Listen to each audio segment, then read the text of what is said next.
अशा डिझाईनचं जर तुम्हाला ब्लाऊज शिवायचं असेल तर तुम्ही डायरेक्ट गळा कापून नाही घ्यायचा, पहिले पेपरवर कटिंग करून घ्यायचं. आणि हे तुम्हाला दाखवते म्हणजे लक्षात येईल तुमच्या.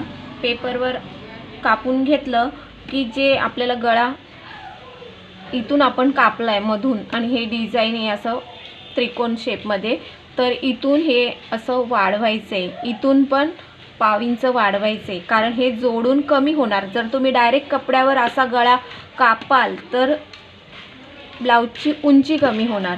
म्हणून कधी पण हे असे पॅटर्न असले की तुम्ही पेपरवर कटिंग करून घ्या आणि नंतर मग हे वाढवून घ्या पाव इंच, जेणेकरून हे शिवून घेतलं की आपलं जे ब्लाऊजचं माप असणार आहे त्या मापामध्ये बरोबर येईल.